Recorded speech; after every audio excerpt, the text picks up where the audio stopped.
Angin duduk, siapa tahu apa artinya angin duduk? Ini cerita ya, ketika saya koskap, belum jadi dokter kan.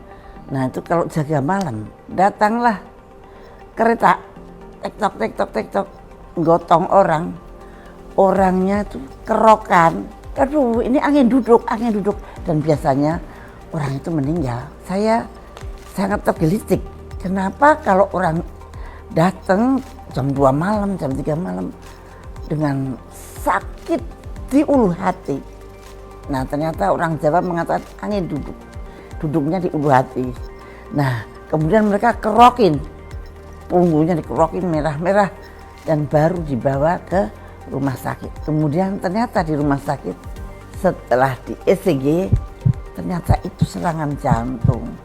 Nah yang namanya angin duduk itu sebetulnya angina pectoris, yaitu sakit di ulu hati seperti tertikam dan kemudian menjalar ke tangan sebelah kiri sampai ke begini, sampai ke ujung apa ini namanya jentik itu. Oke, jadi biasanya di kiri, tertusuk di sini ke kiri. Laki-laki umur 40 tahun atau lebih datang dengan kerokan dan sakit di ulu hati, itu biasanya serangan jantung. Itu bayangin sekian puluh tahun yang lalu ketika saya belum jadi dokter loh. Maka kemudian saya jatuh hati untuk pengen jadi dokter ahli jantung. Nah itulah angin duduk, itu angina pectoris, di mana pembuluh darah koroner terjadi penyumbatan mendadak. Dan kemudian penyumbatan itu artinya darah yang harusnya dialirkan ke otot jantung tidak mengalir ke otot jantung, sehingga otot jantungnya berhenti karena sel-sel otot jantung yang harusnya menerima makanan dari darah yang dialirkan di situ menjadi mati. Semakin besar sel-sel yang mati di otot jantung, semakin besar orang itu akan mati. Maka sangat penting namanya golden period. Seberapa lama kalau sekarang, tapi sekarang dalam 6 jam setelah sakit jantung, insya Allah itu orang akan hidup lagi. Karena sekarang udah ada PTCA atau pemasangan ring atau di bedah mendadak. Nah itu tergantung dari mana penyumbatannya dan seberapa beratnya penyumbatan itu. Jadi sekarang pertolongannya memang harus dihilangkan sumbatan itu. Itulah angina pectoris yang saya kenal pertama. Dan akhirnya saya menjadi dokter jantung sekarang.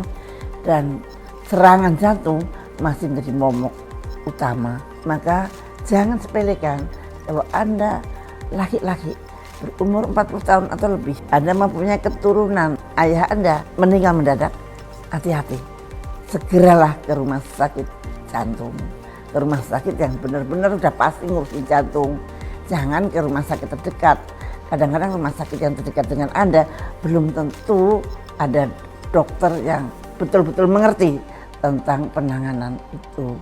Nah makanya kalau Anda jelas-jelas menderita angin duduk, Anda harus berpikir harus segera ke dokter jantung, ke rumah sakit jantung. Jadi angin duduk jangan dianggap sepele, jangan dianggap bahwa akan hilang dengan kerokan. Dan insya Allah sekarang itu bisa ditolong dengan cepat bila Anda mendapatkan dokter yang tepat dan rumah sakit yang tepat. Saya Siti Fadila Supari untuk Indonesia Sehat.